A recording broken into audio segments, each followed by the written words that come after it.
ज्ञानाना ज्ञानम उत्तमम हा गीतेतला श्लोक जीवनाला दिव्य तेकडे उन्नत करणारा, चैतन्याचा मार्ग दाखवणारा मंत्र आहे. अंतरात्म्याला जागृत करणारे हे तोरण केवळ स्वाध्यायीच्या द्वारावरचे सुशोभन नाही, तर तो त्यांच्या अंतःकरणात प्रकटलेला दीप आहे. विशेष पावित्र्य असलेल्या आणि भाव विभोर करणाऱ्या या वर्षात भगवंताचे हे उद्गार जणू आपल्याविषयीच्या प्रेमोत्सुक्य आणि प्रसन्नतेचे उद्गार वाटतात. सर्व ज्ञानापेक्षा परम आणि उत्तम असे हे ज्ञान मी तुला सांगत आहे. भगवंत भूय म्हणून जणू हर्ष व्यक्त करत आपल्यासाठी हितकारी आणि उत्तम ज्ञानाचे महत्त्व समजावत आहेत. ज्ञानाच्या समुद्रात ज्ञानानम हा शब्द संस्कृत व्याकरणात ज्ञान शब्दाचे षष्ठी विभक्तीच्या बहुवचनाचे रूप आहे. व्याकरणानुसार ज्ञा धातू म्हणजे जाणणे, अनुभवणे, प्रकाशित होणे. ल्यूट या पाणिनीय सूत्राने ज्ञान शब्द तयार होतो, म्हणजे जे प्रकाशित करते, अज्ञानाच्या अंधकाराला दूर करते ते ज्ञान. ज्ञानाना अनेक प्रकारचे ज्ञान मानवाने संपादित केले आहे. विज्ञानाचे ज्ञान, कलेचे ज्ञान, व्यापाराचे ज्ञान, राजनीतीचे ज्ञान, तंत्रज्ञानाचे ज्ञान. या असंख्य ज्ञानामधून गीता कोणत्या ज्ञानाविषयी बोलते आहे? आजचे जग माहितीने काठोकाठ भरलेले आहे, पण अंतःकरणात शांती नाही का? कारण ज्ञान तर आहे, पण त्या ज्ञानाचा प्रकाश जीवनात उतरलेला नाही. केवळ माहितीच्या संग्रहाने माणूस मोठा होत नाही. जेव्हा ज्ञान त्यांच्या स्वभावात उतरते, तेव्हा माणूस मोठा होतो.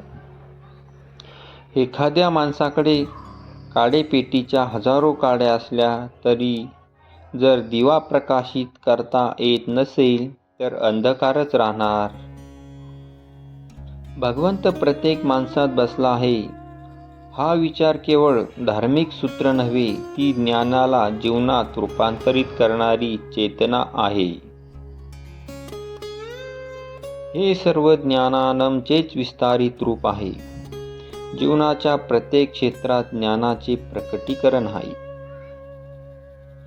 ज्ञानम अनुभवाचे अमृत. इथे गीता अनेक ज्ञानामधून एका विशेष ज्ञानाकडे घेऊन जाते.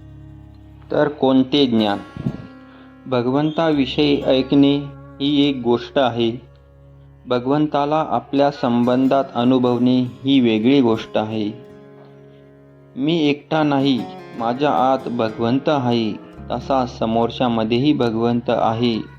हा अनुभव जेव्हा जागृत होतो, तेव्हा व्यवहार बदलतो. जिथे प्रत्येक व्यक्तीमध्ये भगवंत दिसतो ना, तिथे केलेली कृती, सेवा किंवा कर्तव्य न राहता ती भक्ती होऊन जाते.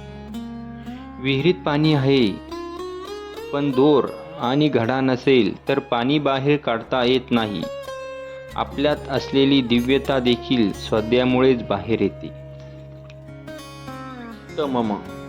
उत्तमम शब्द उद या उपसर्गाने तयार झाला आहे. त्याचा अर्थ वर उचलणारा, उन्नत करणारा. तमप म्हणजे प्रत्ययाने. उत्तममचा अर्थ सर्वस्व. उत्तममचा अर्थ सर्वोच्च, श्रेष्ठ, उत्तमम असा होतो. गीता समजावते, सर्व ज्ञानामध्ये जे ज्ञान माणसाला उन्नत बनवते, अंतःकरणातून दिव्य बनवते, तेच ज्ञानमुत्तमम आहे. आजच्या युगात सफलतेसाठी स्पर्धा आहे, पण पावित्र्यतेसाठीची तहान अगदीच कमी आहे. हा विचारच ज्ञानमुत्तममचे हृदय आहे. गीतेच्या या शब्दाची अलंकृत द्वारावरील तोरण केवळ सजावट नव्हे तर ते मंगलतेचे आमंत्रण आहे, पवित्रतेचे प्रतीक आहे आणि भगवंताचे मौन तपाचे स्मरण आहे. पूजनीय ताईच्या मौन तपाचे स्मरण आहे. धन्यवाद मित्रांनो.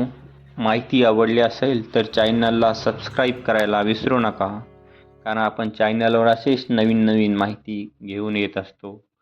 सर्वांना धन्यवाद.